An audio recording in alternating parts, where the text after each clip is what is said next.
Olá, boa noite. É notícia e entrevista hoje Alencar Santana. Ele é líder do governo na Câmara dos Deputados. Está no segundo mandato como deputado federal pelo PT de São Paulo. Foi deputado estadual por 2 vezes em São Paulo e 2 vezes vereador na cidade de Guarulhos. Deputado, boa noite para o senhor. Boa noite, Kennedy. Prazer estar contigo aqui na Rede TV, não é notícia. Obrigado pelo convite, né? E fico feliz, estamos aqui com o meu xará também, Kennedy Alencar e o Alencar Santana. Um prazer a gente estar junto. Agradeço a oportunidade de entrevistar um xará. Vamos lá. Deputado, o senhor está ocupando a liderança nesse momento porque o José Guimarães, que é também a líder do governo, ele fez uma cirurgia, mais ou menos como a que o Lula fez, está em recuperação. E o senhor está em pleno exercício da função, está acompanhando as negociações que o governo está fazendo na área econômica. Então é um momento muito importante. Eu pergunto para o senhor, republicanos e o PP entraram oficialmente na base de apoio do Lula. Qual que é o tamanho que essa base tem hoje e a segurança que o governo tem para aprovar os seus projetos, as propostas de emenda constitucional e as questões mais importantes? Primeiro, aproveitar o momento aqui e agradecer a confiança do Guimarães Sim. de ter nos indicado para a gente substituí-lo nesse período. Fez uma cirurgia, está bem. Eu visitei no hospital. A sintonia dele com o presidente Lula é tamanha que a cirurgia é igual. Né? Logo aí ele está plenamente aí nativa na Câmara, né? Tem acompanhado Sim. a pauta por telefone. Sim. Falei inclusive com ele esses dias, pós-cirurgia. Então, nós estamos lá exercendo esse período. A base do presidente Lula, ela foi sendo constituída ao longo do tempo e diria que na reunião que o presidente Lula fez essa semana com os líderes da base, na terça-feira, demonstra algo muito simbólico. O slogan do governo é União e Reconstrução. E ali naquela diversidade de partidos, de campos diferentes ideológicos, que estiveram em determinados momentos em eleições, campanhas diferentes, demonstra o processo de construção dessa união tão necessária para o Brasil. Né? Então acho que os partidos, alguns vieram de início, outros ao longo do tempo, através do diálogo, da construção, também aderiram, o que é bom, sinal que o governo tem uma perspectiva boa, senão eles também não viriam. Sim. Então, acho que o PP e os republicanos que oficialmente entraram no governo, lógico que ainda algum partido ou outro ainda tem alguma posição de uma parte da bancada. Você tem nesses partidos do Centrão algumas alas que são oposicionistas. Por isso que eu perguntei para o senhor do tamanho que realmente o governo acha que qual base ele pode contar. Mais de 350 deputados. Aí fica tranquilo para aprovar a proposta de emenda constitucional. Kennedy, as pessoas têm que entender. Nós temos deputados que estão no Centrão, que foram eleitos com um discurso totalmente bolsonarista. Isso. Tem outros que não, Sim. que porventura o partido estava apoiando o ex-presidente Bolsonaro, mas o deputado individualmente, eventualmente apoiando o presidente Lula. Nós temos deputados de partidos de oposição que não necessariamente também são bolsonaristas. Estão lá porque estavam naquele partido, Bolsonaro porventura se filiou no PL, mas tem deputado ali que eventualmente pode ter alguma divergência. E vota com o governo. Alguns deputados do PL já votaram com o governo. Eu acho que essa construção será constante. Sim. Porque não necessariamente um partido vai refletir totalmente a posição única. Por isso que o governo tem dialogado, tem construído, tem feito gestos e pedido apoio nas pautas positivas e que com certeza na outra palavra que simboliza o slogan do governo é nesse processo de reconstrução do Brasil. Deputado, lá no Senado está em votação a taxação dos fundos offshores e dos fundos exclusivos e também está em tramitação a reforma tributária. Esses 2 pontos já foram votados na Câmara dos Deputados. A gente sabe que teve mudança no relatório da reforma tributária. Tem que passar pela Câmara também. Tem um acordo na reforma tributária para que a Câmara aprove as mudanças do Senado ou pode ter algum problema? E também em relação aos fundos, os offshores e os exclusivos. Se o Senado mudar alguma coisa, a Câmara vai respeitar ou ainda pode ter algum tipo de embate? Nós vamos ter que esperar esse resultado final, né? Quais são os termos das alterações, efetivamente. Né? A reforma tributária ainda não passou no plenário do Senado. Isso. As offshores chegou agora, e os fundos exclusivos. Vamos entender o resultado final. Né? Se a medida for boa, não tenho dúvida que a Câmara também vai estar junto. Logicamente, se tiver alguma divergência ou outra, pode ser que volte o texto primeiro aprovado, mas não dá para cravar no primeiro momento. Mas eu queria, Kennedy, dizer o seguinte, está sendo feita uma pequena revolução tributária no país, muito simbólica, apesar de talvez nem todo mundo compreender, nem todo mundo perceber e não ter tido um debate muito forte. Vou dar um exemplo. Na reforma tributária, o dono do iate e do jatinho vai pagar IPVA. Antes ele não pagava. Mas a quem está usando a sua moto, trabalhando no final de semana, todo dia à noite, para fazer entrega de pizza, ele paga. Quem está com o seu carro, trabalhando de Uber, paga IPVA. E o dono do iate e do jatinho não estava pagando. Com a reforma tributária ele vai pagar. Vou dar outro exemplo. E simplifica também o sistema, que é um sistema cheio de entrelaçamentos e Aí os tributos indiretos, né, que incidem sobre o consumo, de fato vai ter uma simplificação. Uma simplificação que vai ser bom, no mínimo, para a pessoa saber o quanto que de fato ela paga. Isso. É transparência, é você falar com a pessoa a verdade, você está pagando X. Porque às vezes você compra um produto, mas você não sabe de fato qual o valor que incide. Você tem que saber até para cobrar. Né? E a reforma não é ideal, porque a gente sabe que isso é discutido, mas ele é muito melhor do que o sistema que a gente tem hoje. Total. É um avanço, né? Total. Ele simplifica e é uma primeira etapa da reforma. Acho que teremos mais medidas ainda adiante. Por exemplo, a taxação de dividendos, que não está na reforma tributária, mas precisa chegar nesse ponto, porque é necessário, não é justo. O trabalhador paga imposto de renda sobre o seu salário e quem recebe dividendos eventualmente não está pagando. É cobrar mais dos mais ricos e menos dos mais pobres. É isso. Faz uma justiça tributária, né? É isso aí. Deputado, lá na Câmara, o governo está querendo votar uma medida provisória que é muito importante. Queria que o senhor explicasse a importância dela, que é a 1185. Por quê? É um debate sobre permitir que os estados continuem com algum grau de benefício fiscal para atrair investimentos. Isso estimula a guerra fiscal, que é algo que nós acabamos de falar da reforma tributária agora, quer eliminar. No entanto, tem aí uma fase de transição e estados do Norte e do Nordeste querem manter alguns benefícios. Explica para a gente como que está essa medida provisória 1185 e só acha que ela será aprovada. Eu acho que será aprovada. O Congresso aprovou ao longo desse ano diversas medidas importantes do ponto de vista econômico, tributário, que o governo mandou, do ponto de vista financeiro, das contas públicas. Falamos aqui da reforma tributária, que de fato elimina a guerra fiscal. Não tem sentido a gente ficar estimulando um Estado, quem dá mais, quem dá menos, quer dizer, fica um leilão, né, muito ruim para as contas públicas, para a arrecadação estadual e para a prestação de serviço na ponta. Mas aprovou a reforma tributária, aprovou o voto de qualidade no CARF, quer dizer, retomou a União o voto de qualidade, que nós estamos dizendo algo ali para 2024 na ordem de 100 bilhões de reais.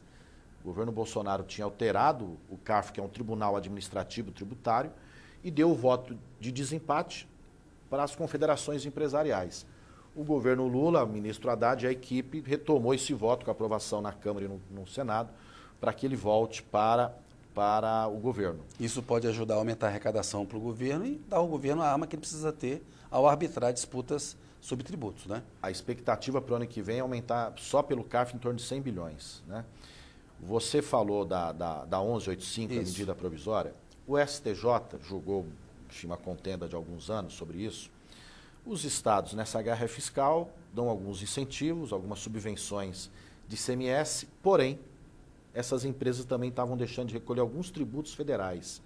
Quer dizer, o Estado concedia, mas também a União pagava a conta, sem ela ter praticado o ato direto daquele incentivo.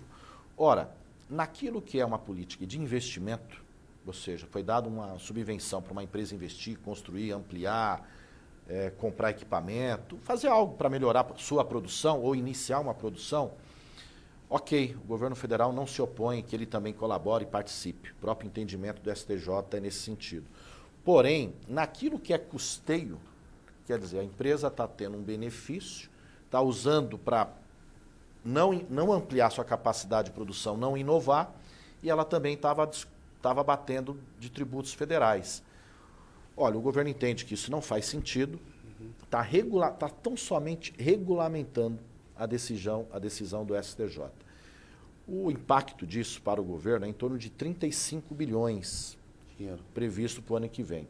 E os estados, apesar de no primeiro momento ter esse susto, nós vamos perder, não necessariamente, porque esse dinheiro que o governo federal deixa de arrecadar, deixa de ir para o fundo de participação dos estados, deixa de ir uma cota à parte para o fundo de participação dos municípios.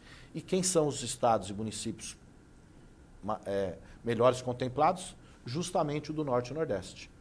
Então, é uma medida que, na ponta, se os estados forem avaliar, e o ministro Haddad tem feito conversa com os governadores, tem explicado essa medida, que é um ganho para os estados e municípios também. Nós não queremos diminuir a arrecadação dos estados, nós não queremos diminuir a arrecadação dos municípios e muito menos impactar a política de desenvolvimento regional. O que nós queremos é fazer um ajuste adequado, correto no sistema tributário brasileiro. Deputado, o senhor participou na terça-feira da reunião com o presidente, no qual se discutiram ali os projetos para ajudar a cumprir a meta fiscal, o arcabouço fiscal. Tem um debate sobre alterar a meta do ano que vem, a meta fiscal do ano que vem. O Haddad, ministro da Fazenda, Fernando Haddad, quer o déficit zero. O presidente disse na sexta-feira passada, num café com jornalistas, que ele acha difícil que isso seja cumprido. O senhor vê possibilidade de alteração da meta?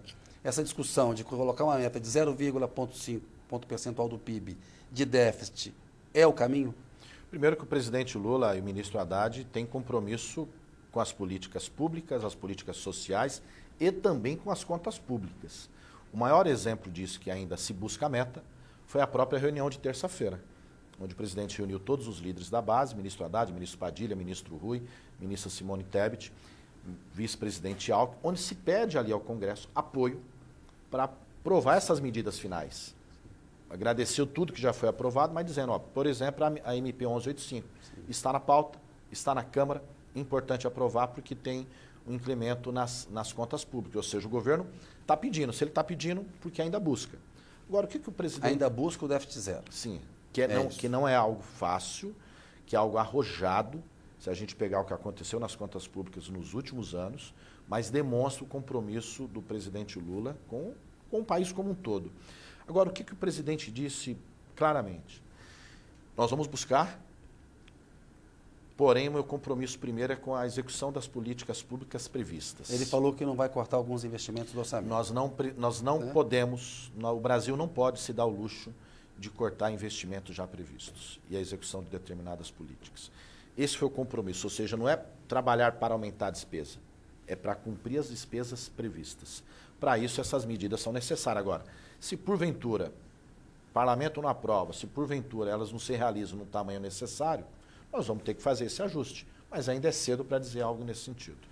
Deputado, o senhor sabe como é que essas coisas são. Me parece que no mérito tem uma discussão relevante aí, né? Ou seja, em face do que a gente está vendo dos conflitos na Ucrânia e em Gaza, economia mundial, própria economia brasileira, ou seja, um país não precisa ter um compromisso com uma déficit zero ou superávit primário para o ano que vem. Me parece que no mérito o presidente Lula tem razão. Mas a forma como ele fez a coisa, ele deixou o Haddad muito exposto. Eu me lembro que no debate sobre os juros, por exemplo, ele publicamente criticou a taxa de juros e o Campos Neto. Acontece que o governo não controla a política monetária, o Banco Central é independente. Mas o Haddad é subordinado do Lula. Quando o Lula, num café com jornalistas, diz, olha, dificilmente eu vou cumprir a meta, sinaliza que não vai cumprir, e o Haddad está lá com o senhor trabalhando para aprovar projetos no Congresso, ele não enfraquece o Haddad? Não, mas primeiro, mais uma vez, Kennedy, o presidente Lula reúne os deputados e pede o apoio para aprovar as medidas, para justamente cumprir a meta. A meta é audaciosa? É. Não tenho dúvida que é. Né? Mas demonstra, de fato, o compromisso do governo com ela. Agora, o presidente ali não acho que ele desautorizou o ministro Haddad, porque senão eles não fariam a reunião na terça-feira com todos os deputados. O ministro Haddad continua trabalhando, o presidente Lula continua pedindo para que as medidas sejam aprovadas, continua também pedindo, conversando com o presidente da Câmara para que elas sejam aprovadas. Sim, o Arthur Lira. Então, eu acho que tem compromisso para. Agora, não depende só do governo, não é só desejo, não é só vontade. O senhor vê uma chance de essa iniciativa de mudança da meta a partir do próprio Congresso, numa discussão sobre a LDO, por exemplo? A lei Por hora, não. De diretrizes orçamentárias? Acho que é cedo afirmar isso. É cedo. Acho que vamos esperar o resultado sobre a 1185 e no conjunto para a gente entender melhor. Cronograma do senhor. Quando que o senhor acha que vota a 1185? Estamos começando novembro. Volta em novembro. Vota em novembro. Volta em novembro. LDO tem que resolver até o final do mês também. Vai ter que aprovar na Câmara 1185, LDO e orçamento. É isso que tem que fazer até comecinho de dezembro, vai? Não, até ali, até a final da primeira quinzena de dezembro. Primeira quinzena de dezembro. Nós vamos ter, é esse o plano de voo do senhor? Eu não tenho dúvida que o Congresso vai dar seu recado novamente positivo, da mesma maneira que deu todo esse período. Deputado, eu queria conversar com o senhor sobre esse projeto do novo ensino médio. Teve um debate muito grande, está em negociação para aprovar. eu sei que o senhor está substituindo o Guimarães, enfim, mas está no colo do senhor também essa discussão. Como é que estão as negociações para se votar esse projeto, que é o PL 5230? Primeiro que foi um anseio, um desejo, uma manifestação de diversos estudantes, país afora, do mundo, educadores, professores, né, de uma parte, uma política que foi criada no governo Temer, que trata o ensino médio, o estudante, como praticamente um robô, né? E não oferece aquelas opções que, em tese, diria que ia oferecer no seu conjunto.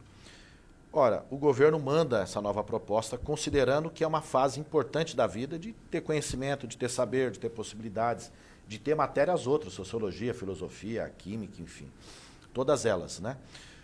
O governo mandou para a Câmara, agora nós temos primeiro designar o relator, estamos esperando designação por parte do presidente Lira e também esperamos que ela seja aprovada até o final do ano. Creio que será, vamos trabalhar com esse calendário, sabendo que a pauta econômica tem uma relevância, tem uma prioridade maior nesse período, mas o ensino médio também o governo quer a sua aprovação e vai trabalhar por ela. Queria tratar com o senhor mais à frente. O começo da sua carreira política é no movimento estudantil. Sim. E a gente viu em momentos da história brasileira a importância que teve o movimento estudantil, também no impeachment do Collor. Como anda o movimento estudantil hoje na avaliação do senhor e a capacidade de pressão que ele tem na sociedade brasileira hoje? Eu acho que são ciclos, né? Depende da conjuntura, depende do momento. Se a gente relembrar 2019, a primeira manifestação contra o governo Bolsonaro é dos estudantes. Sim. Quando ele tem um corte do orçamento das universidades e dos institutos federais. Salvo engano, ali no meio do ano de 2019, mais ou menos, os estudantes fizeram... Um embate lá com o Weintraub, aquela coisa toda. Os estudantes também fizeram diversos atos anteriores, na época contra o golpe, enfim. O movimento estudantil tem acompanhado a pauta do ensino médio, acompanhou a aprovação nessa semana na Câmara da política de assistência estudantil para os estudantes das universidades, dos institutos federais. Logicamente que são momentos. Quando a coisa, e é normal de qualquer movimento, quando você tem uma coisa que te aperta, você reage. Quando você está no momento mais calmo, a sua política eventualmente é propositiva, né? Então depende do momento. Mas é algo tem relevância histórica, tem relevância para a sociedade brasileira, se manifesta quanto deve, e acho que é um erro as pessoas dizerem que os estudantes, que a juventude não está antenada na política. É um erro. Pode ser que ela não esteja participando a todo momento de maneira ativa, mas ela acompanha, ela opina, ela sabe, e quando a coisa ali afeta, ela reage.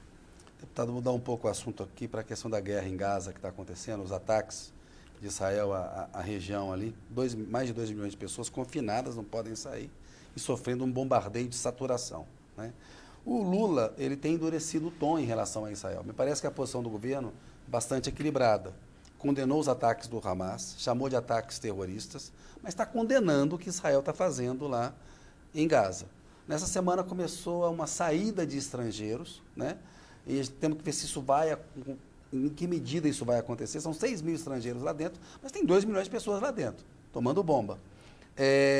Israel está cometendo crimes de guerra, na opinião do senhor. A gente tem visto que morreram muitos civis, especialmente crianças. Olha, o que o Estado de Israel está fazendo contra o povo palestino não tem justificativa alguma. É uma agressão muito, muito desproporcional, né? Matando ali civis, matando crianças, enfim, destruindo o país. Você vê as cenas, é algo... Isso. É um horror, literalmente um horror. Não tem como alguém defender aquele tipo de atitude. E o que a gente observa, inclusive, são manifestações mundo afora condenando esse tipo de ataque. Isso não quer dizer qualquer justificativa para o ataque que o Hamas cometeu, que também vitimou civis. Horroroso também, né? Exato. Agora nós temos ali um Estado violando o direito internacional, que ele está submetido, que deveria respeitar. Sim. Um Estado poderoso do ponto de vista das suas relações políticas e econômicas, né? E que tem aí, sem dúvida alguma, comprometerá esses países que estão do lado dele no futuro, porque eles também terão que responder na história. Então é algo injustificável.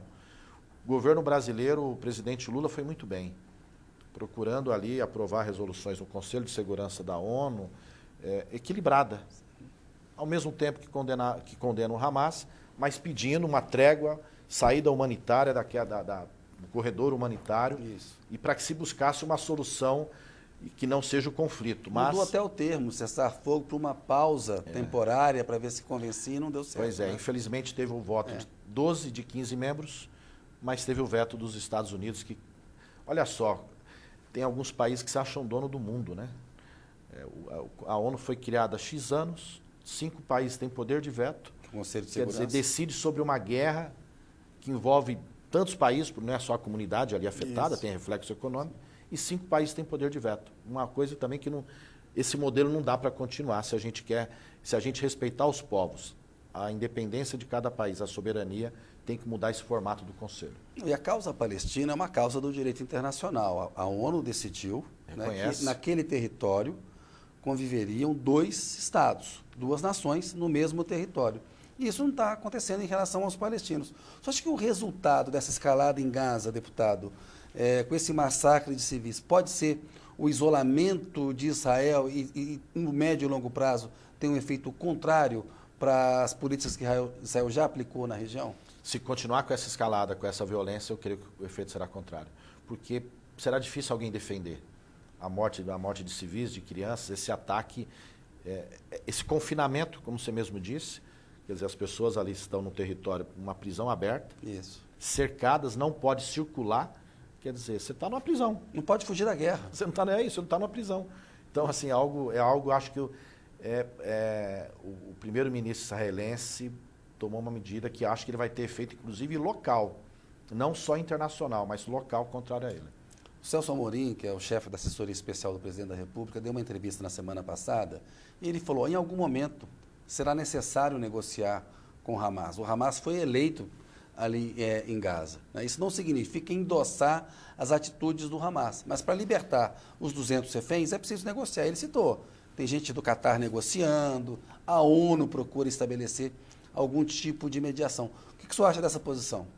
Acho que vai ter algum momento, se quiser parar o conflito, se quiser resolver o problema, vai ter que minimamente chegar num acordo, vai ter que dialogar, né?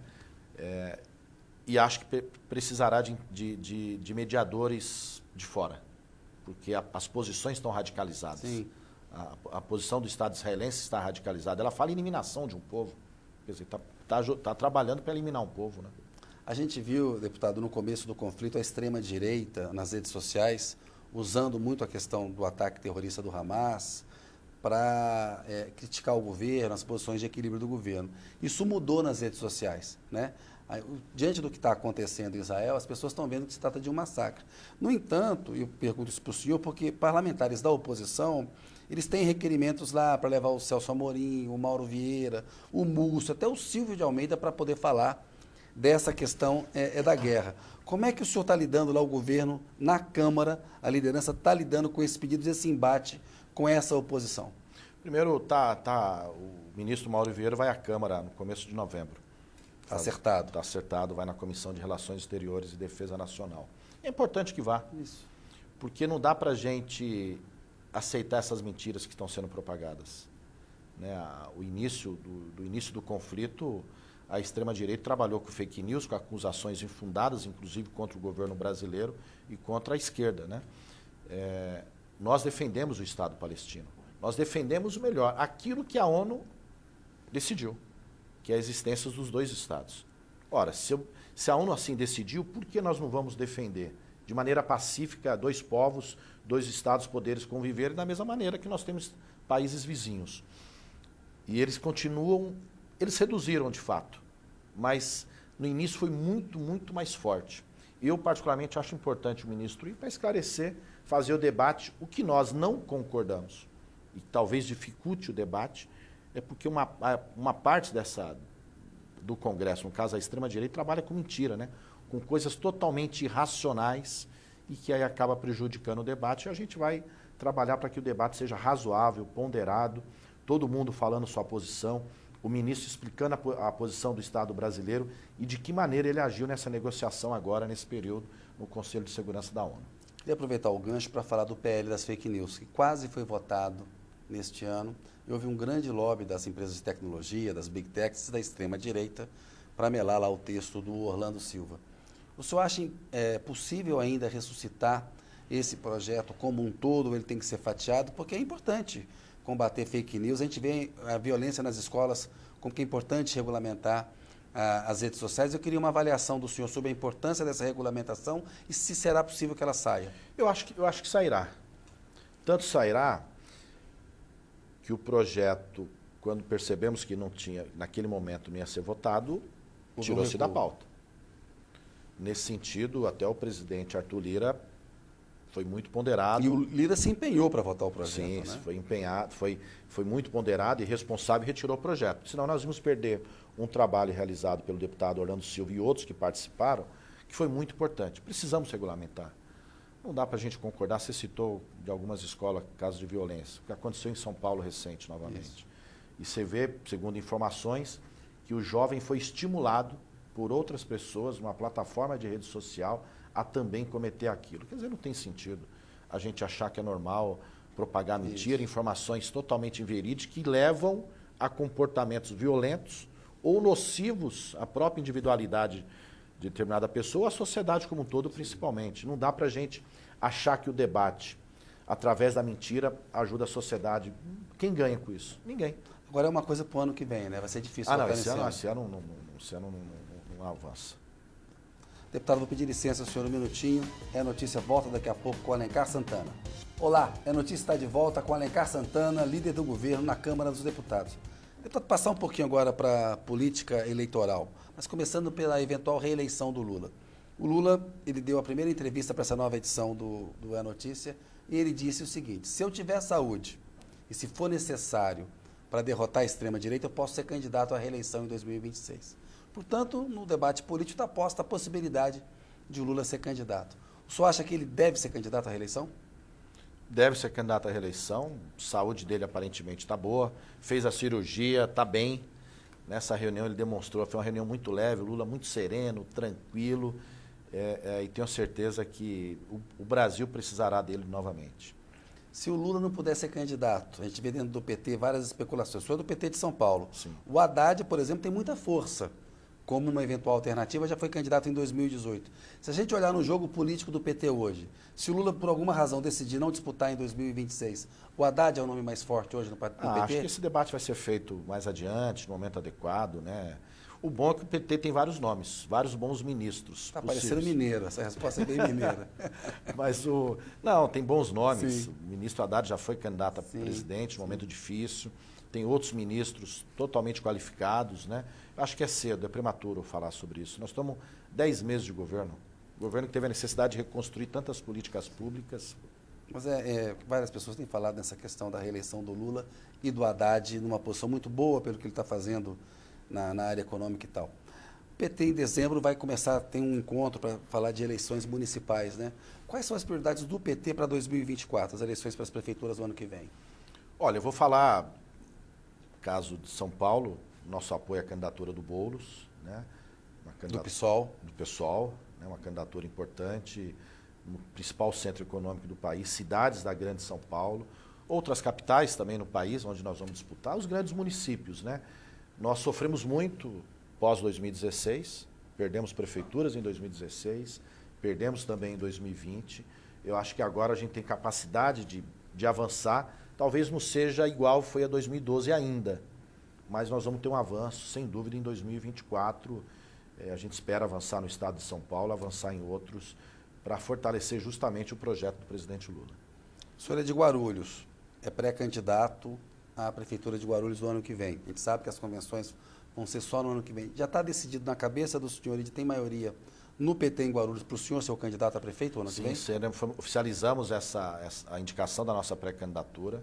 Guarulhos, quero aproveitar e falar, é o segundo município do estado de São Paulo, o 13º do país, uma cidade ali um pouco mais de 1.300.000 pessoas, o segundo orçamento, o maior aeroporto do país, uma cidade pujante, que também será prioridade para o governo federal, para o PT nacional, pelo seu tamanho, pela sua importância.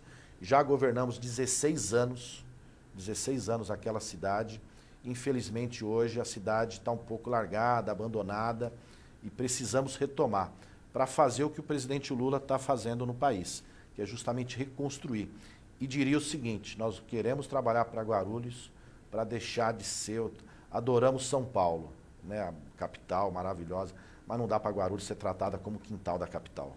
Pois é interessante isso que o senhor falou, porque Guarulhos não tem um grande jornal impresso, uma rádio, uma TV. Ela é muito engolida pelas questões da cidade de São Paulo, até pela conurbação, né? Está colado. O aeroporto de Guarulhos é o aeroporto da cidade de São Paulo, é o aeroporto internacional de São Paulo. Agora é de Guarulhos. Eu sei, mas é o principal aeroporto do país, como o senhor falou, né? É o aeroporto que as pessoas usam lá. Por que acontece isso? Primeiro que Guarulhos, ela cresce sendo uma cidade dormitório. São Paulo faz em Guarulhos, de norte a leste. Ela está muito ligada. E São Paulo atrai, né? Sim. Olha só, Guarulhos é maior que Campinas. Campinas, as cidades vizinhas vão a Campinas. As cidades vizinhas, boa parte do seu povo que se desloca para alguma outra cidade, às vezes passa por Guarulhos e vai para São Paulo, porque São Paulo atrai, ele tem muita força. Sim.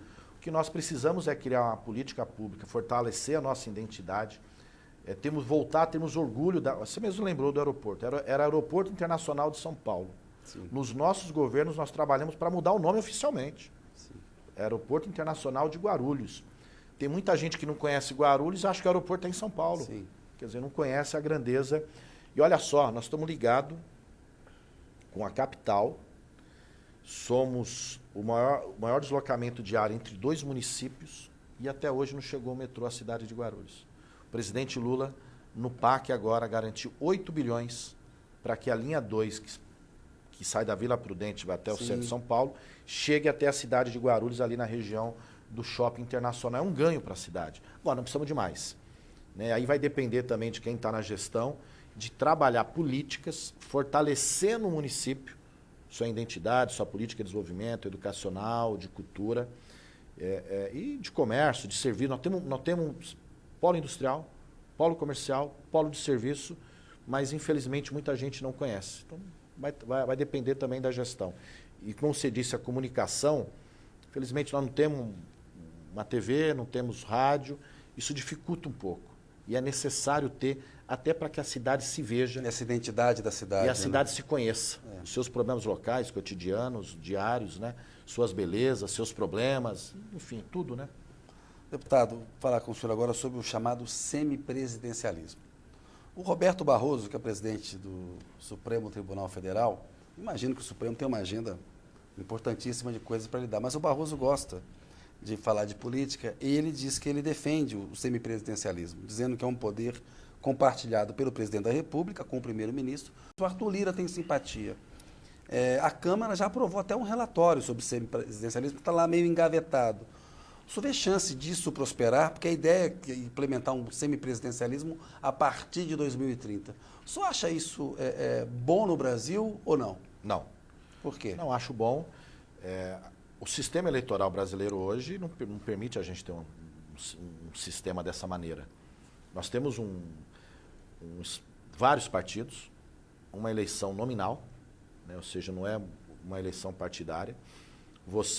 Um presidente que é eleito de forma direta, você transferir parte do poder ao parlamento, você de fato enfraquece muito a representação popular, o voto que foi dado. Eu entendo que não dá para a gente ter no Brasil algo nesse momento. Até porque o parlamento já é bastante forte no Brasil, né? E se fortaleceu muito nos últimos anos. Fortaleceu muito, exato. Se você falar assim, vamos discutir a mudança do sistema de votação, a votação em lista, a discussão de um outro modelo de parlamento, de sua composição, quem sabe lá na frente a gente possa mudar esse tipo de representação. Mas já houve 2 plebiscitos da história e os 2 reprovaram o parlamentarismo. Por isso que não dá. A população falou que é presidencialista o regime. Então, mas esse semipresidencialismo é uma forma de implementar um parlamentarismo... Como você falou do mineiro, aquela hora que foi mineiro, é a lá mineira. A lá mineira, o parlamentarismo lá mineira. Chegar no parlamentarismo por outro caminho, não tem sentido. Não é essa a vontade popular, né?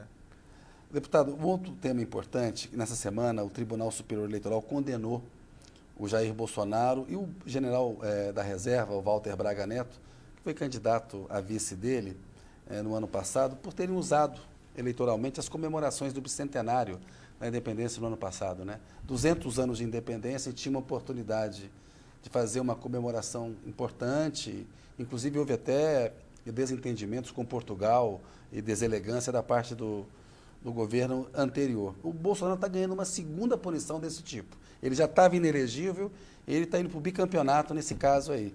O Braga Neto, que é um nome cogitado pelo PL para concorrer à Prefeitura do Rio, também está inelegível, e no caso do Braga Neto até 2030.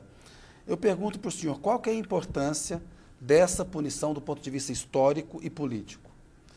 De o Estado brasileiro, a sociedade brasileira, de dizer que não vai mais compactuar com esse tipo de medida, de postura antidemocrática, autoritária, que atacou o próprio Estado brasileiro. Quer dizer, eles usurparam do poder para se promover e com ameaças ao próprio Estado. Né? Vou dar um exemplo, naquele ato, quando o presidente ele cometeu ali crime premeditado. Ele disse o dia, ele disse a hora, ele disse a pauta e convidou as testemunhas, que são os embaixadores de outros países, para falar mal do Brasil e do sistema democrático. Sistema eleitoral, questionando o sistema eleitoral e a democracia. E o próprio tribunal falou contra outro poder. No caso do 7 de setembro, eu acho que eles atacaram naquele dia, nessa concepção de usurpar do poder, porque para eles o Brasil não era independente, né? Tanto que eles batiam continência para a bandeira de outro país. Então, acho que são decisões históricas importantíssimas e dirias que educativas para a nossa sociedade. Como que o 8 de janeiro vai entrar para a história, na opinião do senhor? Olha, acho que tem duas tentativas ali. Primeiro é o golpe em si. O golpe estava armado. Sim. O golpe estava armado e o presidente Lula foi muito sábio, preciso, quando ele decide pela intervenção na segurança pública do DF e não pela GLO, que era transferir o poder aqui no território para os militares. Então, acho que vai ser marcado como uma tentativa de golpe a uma vontade popular, a um governo legitimamente eleito. E a segunda, eu acho que eles tentaram também destruir a imagem do 1º de janeiro. Daquela imagem do povo, na praça, na rua, subir na rampa ao lado do presidente, naquele dia emocionante, bonito. Eles tentaram dizer o seguinte, o povo não sobe mais no palácio, não é o povo que sobe a rampa. Eu acho que tem duas, é o golpe em si e destruir aquela imagem que foi o povo tomando conta da Praça dos Três Poderes, mas a memória mais forte, sem dúvida, será do Lula subir na rampa com todo mundo, aquela população bonita, mas o 8 de janeiro nós temos que esquecer, não podemos esquecer para justamente não repetir. Deputado, o senhor também é advogado, eu queria uma avaliação do senhor sobre a Lava Jato. Que balanço que o senhor faz dela do ponto de vista político e econômico? Olha, do ponto de vista político, demonstrou que foi uma tentativa, uma perseguição. É político-jurídico, eu falo, né? Desculpe. Primeiro, jurídico, a não capacidade do Moro, né? O Moro, um juiz despreparado, era um juiz despreparado. Ele armava, ele tramava, né? Ele usurpava claramente, com consciência do direito. Utilizou-se do sistema de justiça para um projeto político. Tanto é, e o Lula acertou de novo. Naquele primeiro depoimento, o Lula diz, um dia o senhor será candidato. E acertou, foi candidato a senador e viu que se na campanha também o Moro ali usurpou porque achou que está acima da lei. Pode até perder o mandato, tem uma discussão a respeito. Se a lei for respeitada e a justiça feita, ele perderá o mandato. Ele deve perder da mesma maneira que o Dallagnol perdeu, por razões diferentes. Então ali foi jogou-se o direito e a justiça na lata do lixo. Politicamente, havia uma trama que envolvia muito mais gente e que foi desrevelada, né, ou revelada, por duas razões. Primeiro, a resistência do PT e do Lula e de outros setores sociais. E segundo, quando veio ali a revelação das conversas. A Vaza Jato. Ali revelou suspeitas, né? Ali trouxe à tona suspeitas que muita gente tinha. Deputado, chegamos aqui na reta final do programa, tem o pinga-fogo. Queria que o senhor respondesse rapidamente, em uma, duas palavras, assim, sucintamente. Getúlio Vargas. Foi o construtor de muitas bases daquilo que nós temos no país hoje. Petrobras, direito trabalhista e outros. Foi um presidente muito importante para o país. Talvez uma transição, o primeiro presidente que faz uma política de desenvolvimento. Juscelino Kubitschek. Também, sem dúvida, foi ali construiu aqui, né? Brasília. Um construtor, né? Teve a capacidade e a coragem de construir essa capital maravilhosa do nada, né? Ditadura militar de 64. São os pais do Bolsonaro que fizeram ainda ter aquilo que nós tivemos, esse resquício daquele período duro, violento, sombrio, nefasto, perseguidor, que matou muita gente, não deixa nem um pouco de saudade. Tancredo Neves. Tancredo Neves, ele foi o início da transição. O início da transição, né? Pelo menos a sua vitória simbolizou isso, né? Seu governo, depois, é lógico, foi o Sarney, que tentou fazer esse período, mas um governo que foi marcado ali pela hiperinflação. José Sarney. Um presidente que eu acho que não conseguiu governar, que, do ponto de vista econômico, gerou a hiperinflação no país e prejudicou também muita gente, mas, sem dúvida, teve o aspecto democrático que permitiu que a gente tenha eleições normais, corriqueiras, a partir da sua sucessão, né? E o que isso marcou também a nossa história, muito importante. Fernando Collor de Mello. O breve ali também, ficou pouco tempo, o início da fake news. Itamar Franco. Itamar Franco, acho que teve o papel também de começar a estabilidade, né? A primeira política ali, que mesmo com muita divergência política, com muito debate, permitiu que o Brasil fizesse uma política de estabilização da nossa moeda e da economia. Fernando Henrique Cardoso. Isso sucedeu Itamar, um democrata, sem dúvida, um país, acho que também é um novo marco de uma transição. O início de um país moderno, mais que a gente tenha divergência com algumas políticas econômicas, deu sequência à estabilidade no segundo mandato, com um custo econômico forte, mas que também consolidou a democracia no país. Dilma Rousseff.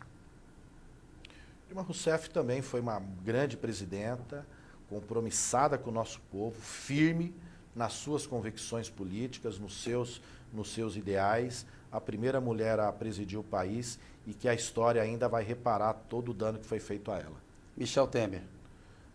Ele foi um usurpador total, breve, sem comando, um fantoche ali de parte do Congresso. Jair Bolsonaro. Isso foi o desumano, né? O desastre, o filhote da ditadura que persistiu, que não dá para dizer que foi um governo civilizado. Foi um governo, pelo contrário, um governo que atacava o próprio Estado, submisso, sem qualquer tipo de qualidade e compromisso com o povo brasileiro. Lula. Esse vai ser marcado por tudo aquilo que já fez, por tudo aquilo que pode ainda fazer, sem dúvida, um dos maiores presidentes do país e que resgatou a democracia e as bases da política brasileira.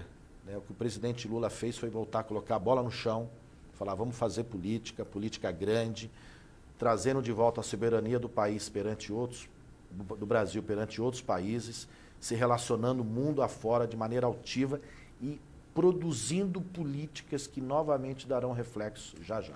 Alencar Santana. Eu sou um trabalhador. Sou um trabalhador, um deputado peão.